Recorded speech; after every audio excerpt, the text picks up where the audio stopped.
ओम नमः सिद्धेभ्यः। ओम नमः सिद्धेभ्यः। मंगलम भगवान वीरो मंगलम गौतमो गणि मंगलम कुंद कुंदाद्यो जैन धर्मस्तु मंगलम सर्वमंगल मंगलम सर्वकल्याणकारिकम प्रधानां सर्वधर्माणां जैनम जयतु शासनम जैनम जयतु शासनम जैनम जयतु शासनम। बलियादनाथ भगवान की जय। महावीर भगवान की जय। परम पूज्य आचार्य गुरुदेव 108 शेष सन्मति सागर जी गुरु महाराज की जय।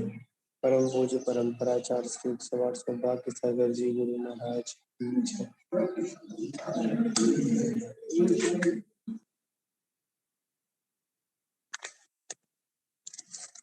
24 ठाना ग्रंथ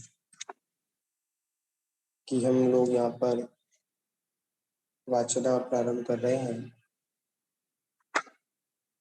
और जो 24 ठाना ग्रंथ है जीव की उस मागणाओं के बारे में, जीव की खोज के बारे में हमको बताता है। तो इसमें हम लोग छठम गुणस्थान की चर्चा करेंगे कि छठम गुणस्थान वृत्ति की क्या विशेषता होती है और क्या उसकी भूमिका होती है और उसमें कौन सी कसाय का क्षय होता है और कौन सी कसाय का उदय होता है। इन सारी बातों को अपन अभी आगे के विषय में समझने का प्रयास करेंगे। तो यहाँ पर समझ लेते हैं कि योग और मोह के निमित्त से होने वाले आत्मा की उन परिणामों को क्या कहते हैं अपन?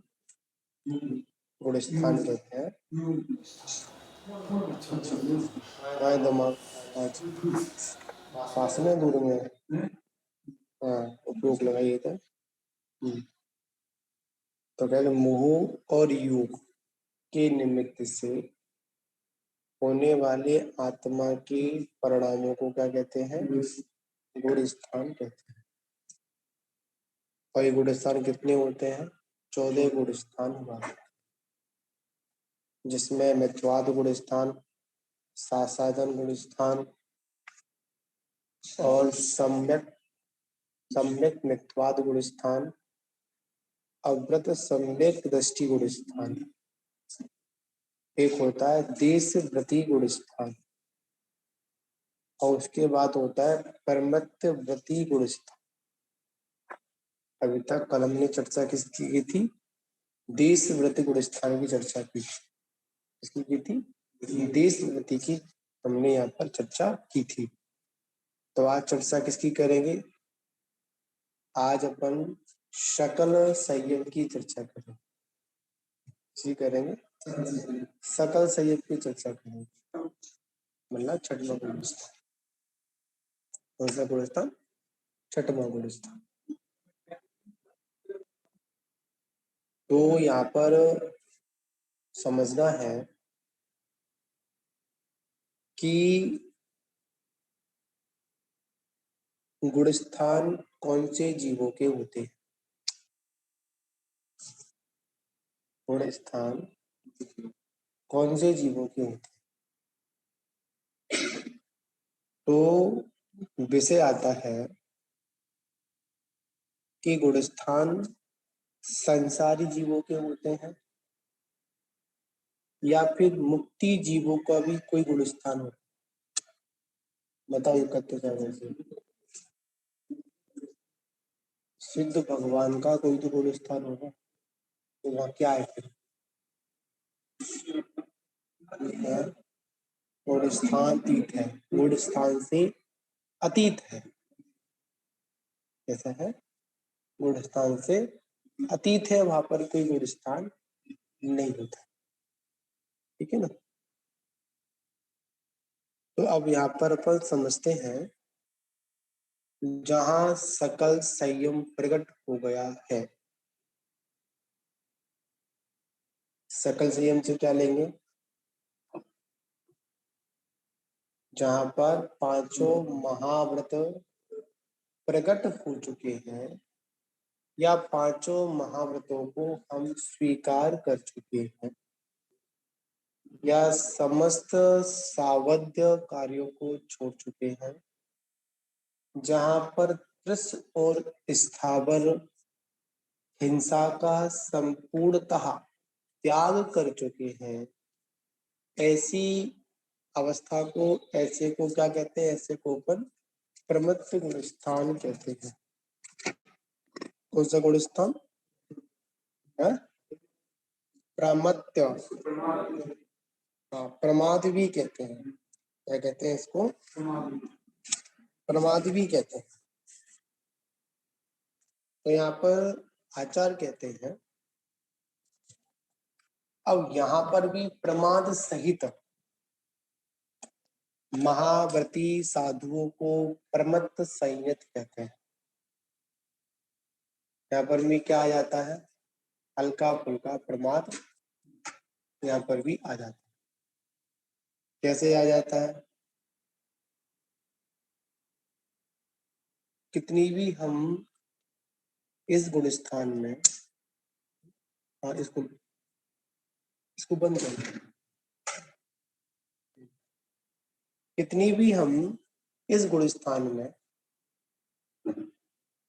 कितना भी सावधानी से काम क्यों ना करें, तो कहीं ना कहीं प्रमाद कहीं आ जाता है, और उस प्रमाद के कारण ही हम साधु संत लोग उसका प्रतिक्रमण आदि कर कर उसका दोष का प्रक्षालन करने का उद्देश्य क्या? मतलब हम लोग प्रतिक्रमण आदि क्यों करते हैं? किसमें? क्या पढ़ने मात्र से पापों का प्रायश्चित होगा?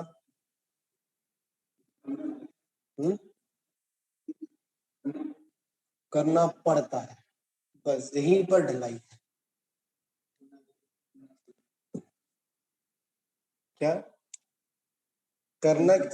कोई जबरदस्ती थोड़ी है, करो प्रतिक्रमण। उन्हें कही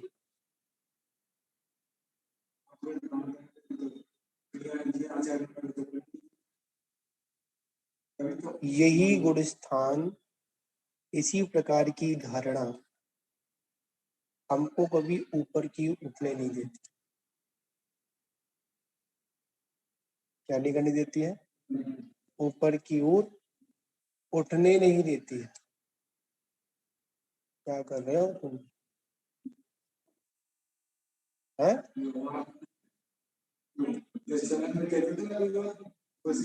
ये मोक्ष मार्ग चलन का मार्ग नहीं है। आप इस मार्ग को आज यथार्थ में देखा जाए,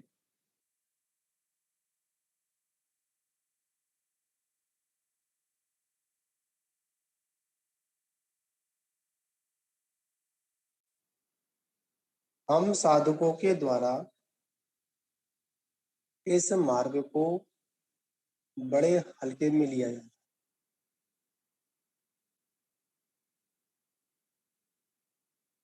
उसी की धारणा ये बन गई है कि मैं ऐसा करूंगा तो मेरे महाव्रत पल रहे हैं, कोई मैं ऐसे करूंगा तो मेरे महाव्रत पल रहे हैं, मैं ऐसा काम करूंगा तो मेरे को लोग श्रेष्ठ समझेंगे। श्रेष्ठता कब है? जब हम अपने अंतरंग का परिणामों को श्रेष्ठ बनाकर रखें तो हम श्रेष्ठ हैं।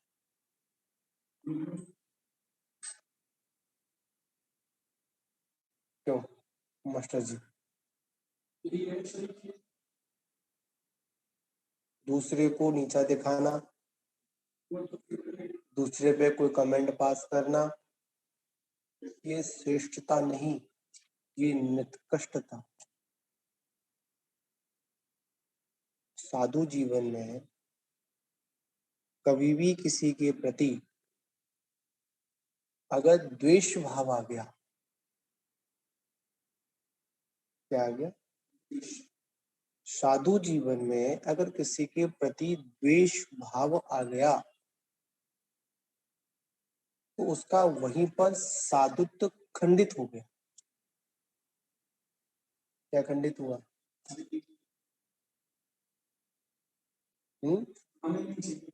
आता है।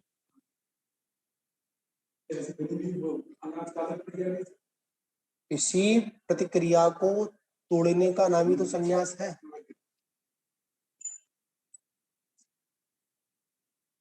क्या? जो हमारी प्रतिक्रिया जो अनादिकाल की पड़ी हुई, इसको हम मान रहे हैं, गलती को गलती भी मान रहे हैं, और फिर भी हम उस प्रतिक्रिया पर कोई क्रिया नहीं कर पा रहे। क्या नहीं कर पा रहे? क्रिया नहीं कर पा रहे। द्वेष आत्मक हमारी जीवन शैली बन गई है, ईर्ष्या पूर्वक हमारी जीवन शैली बन गई है। तो बताओ हमारा गुणस्थान कहाँ पर होगा?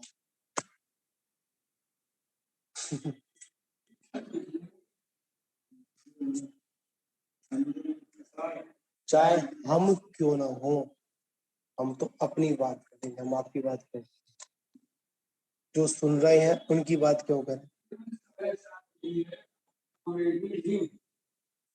देखिए, वो तो मुश्किल नहीं है जी। आप सब देखो, फिर बात यहाँ आ जाती, फिर मैं आपको टोक देता हूँ। मुश्किल क्यों है आप मुझे बताइए। आपने कहा कि मुश्किल है, तो मुश्किल क्यों? बताइए, आंसर दो। है? आत्मा में बैठने के लिए सहन नहीं है। बस सुबह से लेकर शाम तक गधा बनकर जीवन जीने के लिए सहन है। विषयों भोगों के लिए कितना सहन है? बहुत सहन है, बहुत। टूट नहीं है उसकी। और जैसी आत्मा की बात आ जाए तो यहाँ पर मुनि बनने की बात कर रहा हूं। अगर हमको लंबा विहार करना पड़े, पैरों में ताकत नहीं फिर भी विहार करते हैं प्रोग्रामों के लिए, वो सहना आ जाता है। और आत्मा में बैठने के लिए झटके तो हमारे सहने ही नहीं है। रातों रात जगने के लिए हमारे पास सहन है। विषयों के लिए, विषयों से मतलब अब उसको नथा नहीं लेंगे अपन, यहाँ साधु जीवन की बात चल रही है।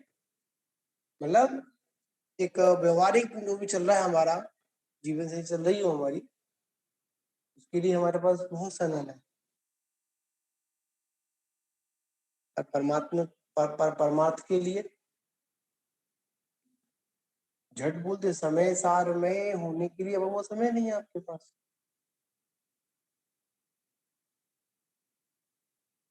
दूसरा व्यक्ति कब मिलने आ रहा है, कब जा रहा है, उसके लिए बहुत सहन है। और आत्मा के लिए, जिसका हमारा लक्ष्य होना चाहिए, उसके लिए एक पल में किसी सहन नहीं है। क्यों नहीं है? है? इस कमजोरी को स्वीकार करिए और स्वीकार करने के बाद इस कमजोरी को निकालिए। कमजोरी तो हमने खुद बनाई है ना, कमजोरी कभी ऊपर से बनकर नहीं आई। क्यों बाबूजी? कमजोरी कहाँ से आई और जाएगी कहाँ से? पर हाँ, हमारी अभी मोह बुद्धि प्रबल है। यही कारण है कि हमारा जो आत्म कल्याण की ओर लक्ष्य होना चाहिए, समयसार की ओर लक्ष्य होना चाहिए, हमारा क्यों नहीं हो रहा? क्या कारण है? बस यही कि मोह बुद्धि छूटी नहीं। पूर्व के संस्कार, पूर्व की जीवन शैली, पूर्व के जीवन के तरीके हमारे छूटे नहीं। हम अपने जीवन को क्लीन और डिलीट नहीं कर पाए। क्या नहीं कर पाए? क्लीन एंड डिलीट नहीं कर पाए। ना क्लीन किया और ना क्या उसको डिलीट ही किया और फिर कहो कि भाई उसमें नया भर जाए, चलो नया स्टोर भी कर दिया जाएगा, तो होगा क्या? जो पुराना वाला जो पड़ा हुआ वो तो उसको बर्बाद कर देगा, जो नया स्टोर है वो भी खत्म कर देगा। तो यहाँ पर प्रमत्य गुण स्थान, कौन सा गुण स्थान है? हाँ, प्रमत्य संयत, मतलब प्रमत्य गुण स्थान का संयत का प्रमत संयत गुण स्थान है। इसमें बड़ी महत्वपूर्ण बात है, प्रमाद सहित महाव्रती साधुओं को प्रमत्त संयत कहते हैं। अब कैसे? पांचों पापों का परिपूर्ण त्याग होने से संयत और प्रमाद सहित होने से इसे प्रमत्त कहते हैं। यहाँ प्रमाद का सबसे हल्का रूप है। और प्रमाद भी कौन सा? संजुलन कसाय की तीव्रता से होता है। जितनी जितनी कसाय हमसे पलायन कर जाएंगी या जितनी जितनी कसायों का हम परित्याग करते जाएंगे, उतना उतना हमारा विशुद्धि, उतनी उतनी हमारी आत्मा की निर्मलता ये स्वतः ही प्रकट होती है। धर्म कहीं अलग से नहीं आता है, धर्म को अलग से कहीं प्रकट करने की आवश्यकता नहीं है। फर्क सिर्फ इतना है कि जितना जितना जो आवरण है उस आवरण को हटा दे, इतना इतना वो धर्म हमारी ओर प्रकाशित हो जाता है। क्या हो जाता है? जितना जितना हम धर्म हटा देते हैं उतना उतना क्या होता है? वह स्वयं प्रकाशित होता जाता है।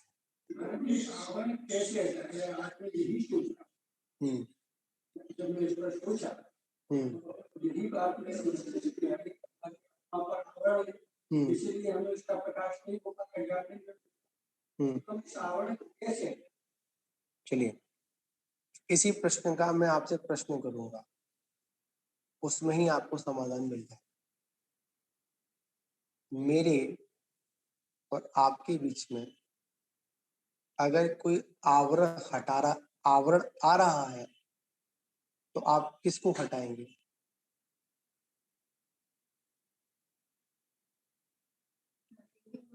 हाँ, मेरे और आपके बीच में अगर कोई तीसरा स्पर्श है, हटाएंगे ना? कौन हटाएगा? हटाऊंगे ना? वही करना है। ये छोटी सी बात तो बहुत बड़ा सार है। आपको ये बोध तो हुआ कि हाँ मेरी और उनकी भी कोई आवरण आ रहा है, तो आपको इतना बोध हो गया कि आवरण आ रहा है इसलिए मैं इनको नहीं देख पा रहा हूं, तो ये भी पता चल रहा है कि आवरण क्या है।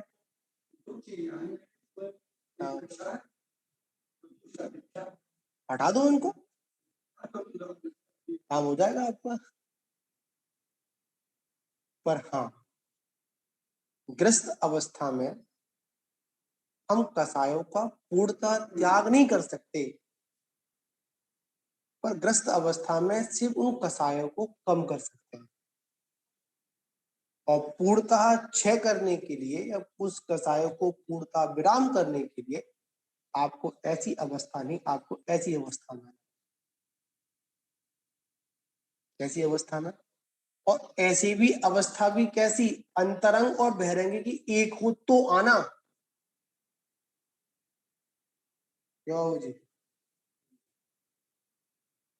ऐसी अवस्था में अगर आने की प्रमुख भावना हो तो कब आना? कि जब अंतरंग में भी और ऐसी अवस्था तभी प्राप्त होती है जब अंतरंग में इस अवस्था के प्रति पूर्ण श्रद्धा होता, तब होती है। बाद में बदल जाए वो बात अलग है। बाद में बाहर की चकाचौंध देखकर, अपनी जय जयकार सुनकर अगर हमारी व्यवस्था बिगड़ जाए तो वो विषय अलग है, पर जय जयकार में आनंद नहीं, जय जयकार करने में आनंद है। इतना सुनने में आनंद नहीं, इसमें आनंद है करने। मतलब यहाँ पर ये है कि दूसरों के द्वारा जय जयकार सुनोगे तो कहीं ना कहीं आपकी बुद्धि में कहीं ना कहीं ऐसा भाव पैदा हो सकता है कि आज मेरी कितनी जय जयकार, आज ज्यादा हुई, अरे कल कम हुई थी, और आज तो बिल्कुल भी नहीं हुई। इन तीनों स्थितियों में समदृष्टि जिसके अंदर आ जाए वही सन्यास के बिल्कुल योग्य है, वही मोक्ष मार्ग का पथिक है। और जिसके अंदर ऐसी भावना ही नहीं आए, या नहीं आई, जिसके अंदर ऐसी भावना ही नहीं आई, वो आचार्य क्या कहते हैं, कोई मतलब नहीं है, बाहर का विष। यहाँ पर बात किसकी है, प्रमाद सहित महाव्रती साधुओं को प्रमथ संयत कहते हैं। पांचों पापों का पूर्णतः क्या कर दिया है, जिन्होंने त्याग भी कर दिया इसलिए संयत है। और प्रमाद सहित होने से वो कौन है, प्रमत्तिक कहलाते हैं। यहाँ प्रमाद का सबसे हल्का रूप होता है, बड़ा रूप नहीं, हल्का रूप होता है। यह प्रमाद संजुलन कसाय की तीव्रता से होती है। किससे होती है, संजुलन जो कसाय है उसकी तीव्रता से होती है, होती नहीं होती, तीव्रता से होती है। तो यहाँ पर इसी बात को रख, ठीक। अब यहाँ पर और हम समझ लें, हम लोग प्रतिदिन प्रतिक्रमण करते हैं और प्रतिदिन के प्रतिक्रमण में आता है जीवे प्रमाद जनिता प्रचुरा प्रदोष। क्या आता है, पढ़ते हो क्या शब्द, पढ़ो हमें बताओ पढ़ के। तस्मात् यदर्थ मुनिबोध न वक्षे विचित भव कर्म विशोधनाथ। क्या शब्द है, जीवे प्रमाद जनिता, मतलब प्रमाद जनित दोष किए हैं, प्रदोषः, एक नहीं बहुत दोष किए, प्रमाद जनित। मानते हैं कि कसाय की तीव्र संजुलन कसाय थी, पर कसाय तो कसाय, उस कसाय ने क्या पैदा कर दिया, प्रमाद पैदा कर दिया। उस प्रमाद के करने पर क्या हुआ, जीव की विराधना हुई, क्या हुई, विराधना हुई। जैसे इस माला को उठाना था, इस माला को उठाने के दो तरीके थे, कितने तरीके थे, दो तरीके थे। एक तरीका था झट से उठा लेना, ये भी एक उठाना ही है।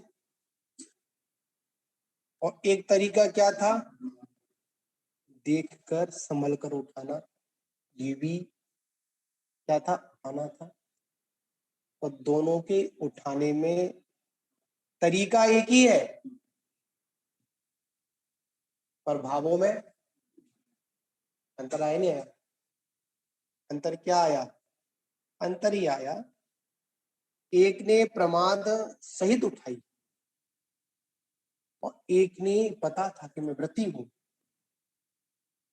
कौन हूं, मैं व्रती हूं, मेरे 5 महाव्रत हैं, 5 सम्मति हैं, 5 इंद्रिय निरोध हैं, 6 आवश्यक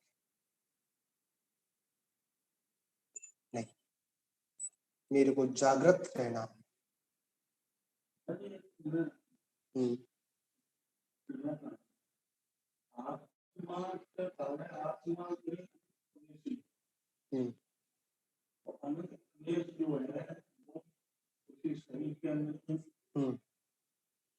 कसाय परिणाम भी जो है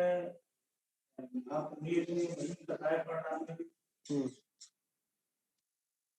और प्रदेश जो है कैसे जाते हैं, तो कहते हैं कि ज्यादा कसाय को ज्यादा करते हैं तो उसका अनुभव पड़ जाता है, तो वो जो है एक परिणाम ही निकल निकल के बढ़ते रहते हैं। तो आत्म प्रदेश के मतलब कैसे इसको जाने? इसके लिए तो आपको केवली बनना पड़ेगा। ये तो आपने प्रश्न ऐसे पूछ दिया, प्रैक्टिकल पूछा आपने। प्रैक्टिकल के तो आपको केवली के पास जाना पड़ेगा या केवली बनना पड़ेगा।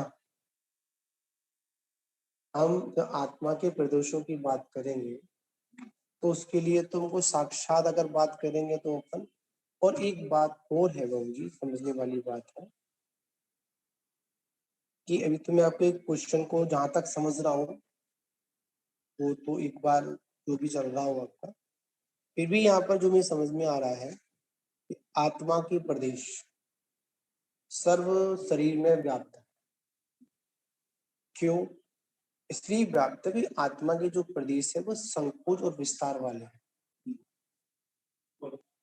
ठीक है ना? तो आत्मा के प्रदेश कैसे हैं? संकोच और विस्तार वाले हैं। उनका संकोच भी होता है और विस्तार भी होता है। पर ये आत्म प्रदेश है, कैसे है? आत्म प्रदेश है, इसका पुद्गल बनाना से कोई मतलब नहीं। और जो कसाय है, जो कसाय है वो पुद्गल वर्णना है। ऐसी है कर्म प्रकृति पुद्गल वर्णना है।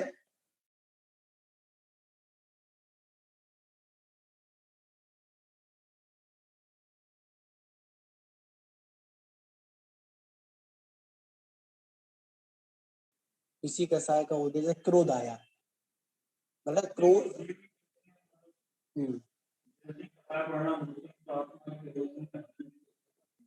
बिल्कुल। और स्पंदन हो मतलब वाइब्रेशन होता है। मैं आपसे बात कहूं कि आप कितने भी निर्भीक जी रहे हो और एकदम कोई व्यक्ति एकदम आकर आपके ऊपर हमला कर दे,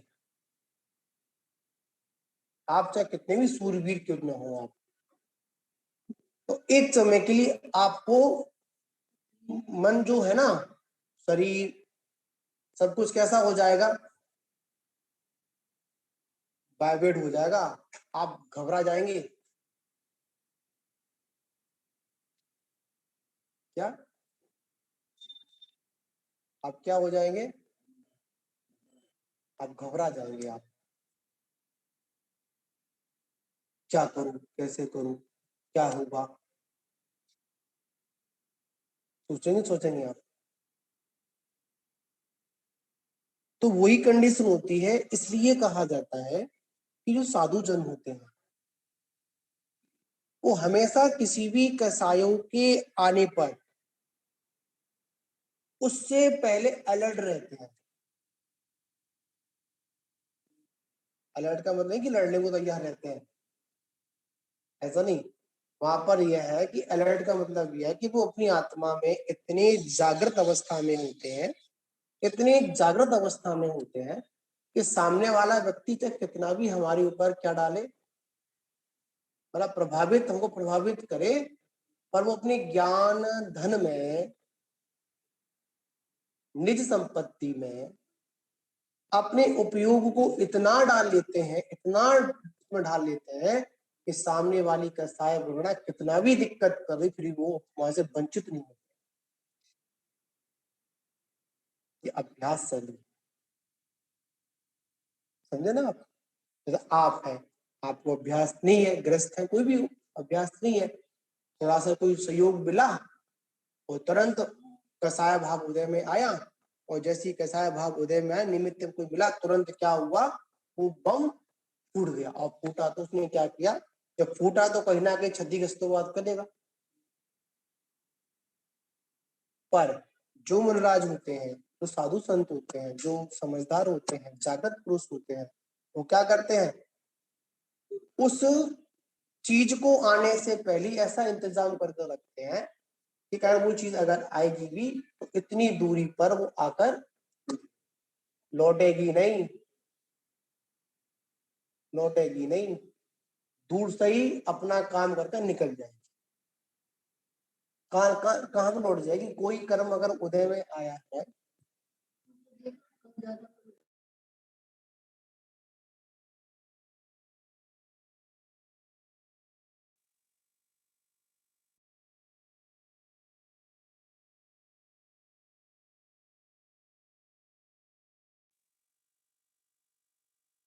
क्या जब कोई आई है, कोई कर्म का उदय आया है तो लौट जाएगा बिना फल दिए हुए। और याद रखना, जब कोई कर्म बंधा है तो बिना कर्म फल दिए हुए लौटेगा भी नहीं, और फल देकर जाएगा वो है, तो अनंतानबंदी बन जाती है उसकी। हाँ, पर कोई भी कर्म हो, चाहे वो छोटा सा कर्म हो चाहे बड़ा कर्म हो, कोई सा भी कर्म हो, अगर उदय में अगर बंध को प्राप्त हो गया है तो वो आपको उदय में जाएगा। फर्क सिर्फ इतना है, सामने से बार अगर हो रहा है तो हम कितना उससे बच सकते हैं, कि हमारी जीवन शैली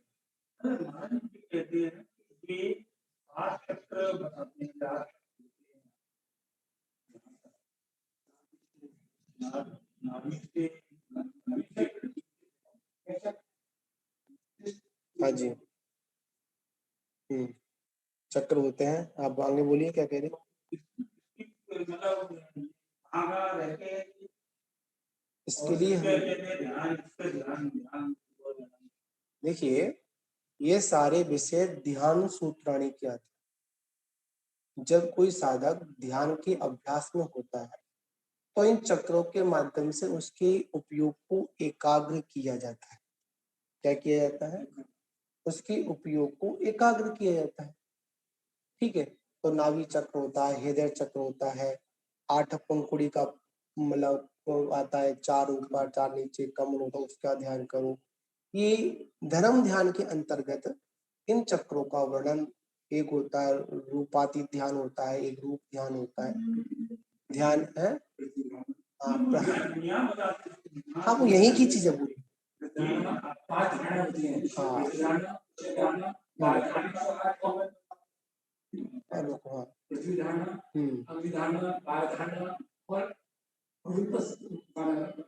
रूप हाँ, रूप और रूपातीत।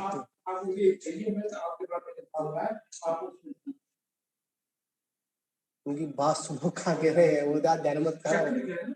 ये इसी के अंतर्गत चक्र भी आते हैं, ठीक है ना। जब हम ज्यादा क्षेत्र में पहुंचते हैं तो वो ध्यान की स्थिति ऐसी बनती है, ये सारे हमारे उपयोग को व्यवस्थित करने की व्यवस्था। और वास्तविकता में जो ध्यान हमारे लिए सक्रिय है वो हमारा ध्यान है रूपातीत। कौन सा ध्यान, रूपातीत। जैसे अभी हम बात कर रहे हैं, जैसे आप तो ये भी तो आत्मा की आवाज है, ये भी तो आत्मा की आवाज। आत्मा तो बोलती ही नहीं है।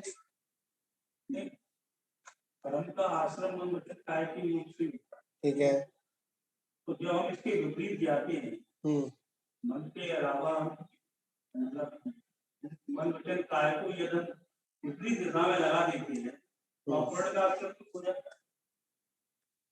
जिस चीज से हमारा आश्रम होता है उस चीज से तो हमारा जो है मतलब निराश्रम होना चाहिए। देखिए कर्म को करने कर्म को काटने के लिए कभी कर्म का सहारा नहीं लिया है। हमने क्या किया,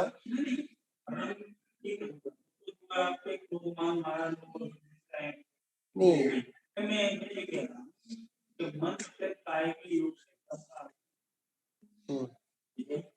तो फिर मन से काय का हम जो है, ये हम मन से काय हमारे बताए पढ़ना लगेगा तो, लेकिन ये हम इसको विपरीत दशा में ले जाए, मन बच्चे को काय को चीजों कभी निराशा होना चाहिए। क्यों हो जाए, विपरीत कहाँ लेके जाएंगे उसको आप? जैसे मन हमारा बताए पढ़ना ठीक है, हम जो है भगवान के चरणों में दिया रही, तो वहां पर शुभाश्रम हुआ, शुभाश्रम हुआ, हमने मात्र कन्वर्ट किया उसको, बस क्या किया, कन्वर्ट किया। अधिकांश मैं बहुत आपसे कहना चाह रहा था, अधिकांश ये समय सार की भाषा निकल के आती है, चलती है, तो उसमें आता है कि कर्म काटने के लिए हम कर्म करते हैं। अधिकांश जीवन की शैली क्या बन चुकी है, पाप को काटने के लिए पुण्य करते हैं, पाप को काटने के लिए पुण्य करते हैं। पाप दुख देता है और पुण्य पाप क्या, मतलब तो पाप करनी वो तो भोगनी पड़े, मैं लेकिन मैं एक सिद्धांत तो है उसकी बात, मन वचन काय के योग से कर्म का आश्रम वो बुरा है जो हम कथाएं पढ़ना या पाप कर्म कर रहे हैं या कथाएं पढ़ना, ठीक है, तब वो कर्म का आश्रम। अब हम इसकी विपरीत जो है ये मन और वचन और काय को तीनों को जैसे हम साध्या कर रहे हैं या हम मंत्र जा रहे हैं या जाप लगा रहे हैं, तो उससे उससे हमारा दरअसल वही होगा, ये निराशा नहीं बल्कि जो है पूर्ण का आश्रम। अब स्वाह, हाँ, यहाँ सिर्फ इतना होगा कि आपका पाप का आश्रम रूप नहीं होगा, पुण्य का आश्रम होगा। तो पुण्य का आश्रम होगा तो वो भी तो संसार का कारण है ना, ठीक है ना। तो कहते हैं उसका आता है आश्रम निरोधा अमलम, आश्रम आश्रम का निरोध करना ही संभव है ना। और निरोध कैसे होगा, रोकिए उसको आप, जैसे क्या, ये क्या है, ये क्या है ये,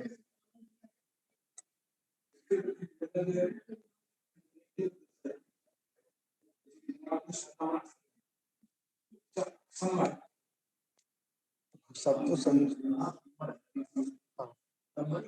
हाँ, संबर कहा जाएगा। और जो संबर के कारण है वही कारण निर्जरा के भी, अलग से नहीं, जो कारण संबर के हैं वही कारण किसके हैं, निर्जरा के, ठीक है ना। तो यहाँ पर ये है कि हमने क्या किया, अधिकांश हमारी जीवन शैली क्या बन चुकी है कि हम पाप कर रहे हैं, पाप से हटकर नहीं, हम पाप करें तो हटकर हम पुण्य करें।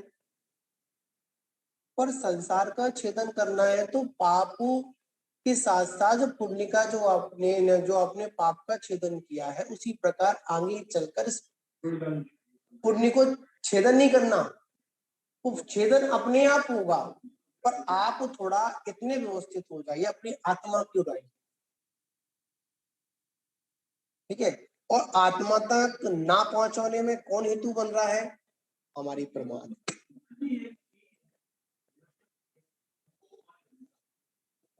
आवाज जो है कभी ये मालूम पड़ती है यहाँ से आगे, क्या समझा जाए, ये तो हमारी ध्यान की प्रतिक्रिया है, ये तो पौद्गलिक व्यवस्था है, ठीक है। पहली बात तो लगता है कि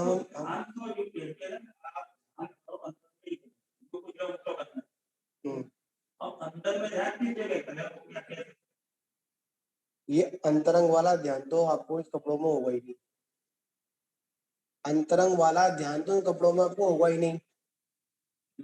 पर इन कपड़ों में अंतरंग का अभ्यास कर सकते हो, इमेजिंग कर सकते हो, बस इमेजिन करो, इमेजिन करो। जब इमेजिन में आपकी मतलब आपकी कल्पनाएं एकाग्र होने लगेंगी तो आपको स्थिरता नहीं लगेगी, तो आपको ये सारी आवरण सब कुछ कैसा दिखने लगेगा आपको।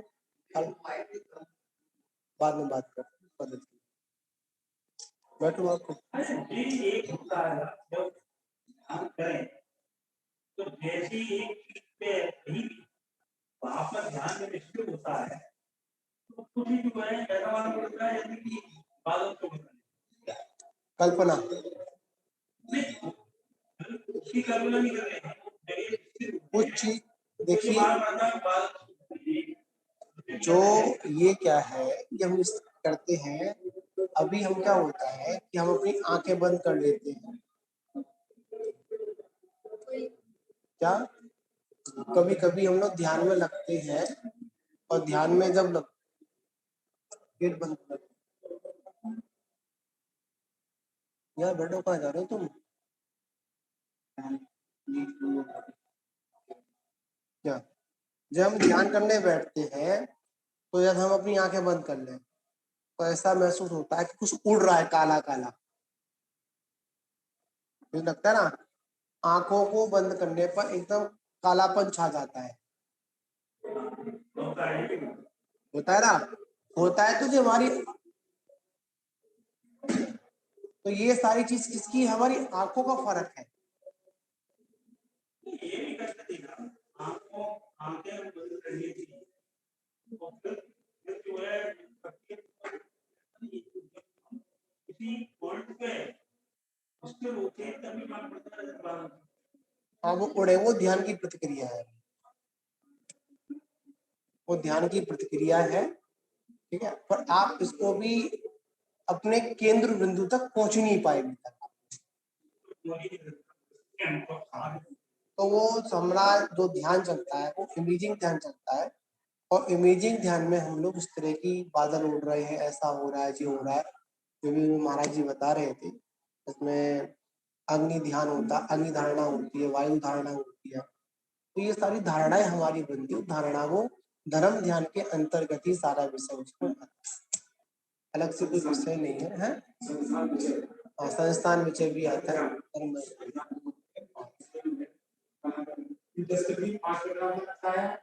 कौन से काय की बात कर रहे हो तुम, धर्मदान की बात कर रहे हो या शुक्ल की बात कर रहे हो। तो काय की बात है, हाँ धर्म, हाँ ये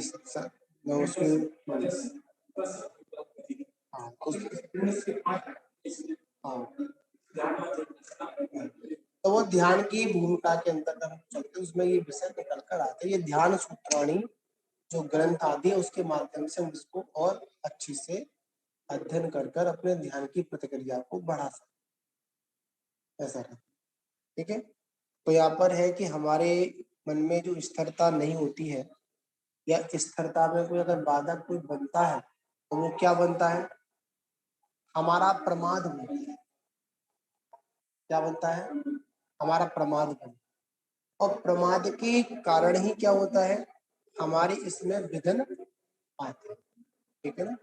तो इसी के साथ में विराम। जय बोलो महावीर भगवान की जय।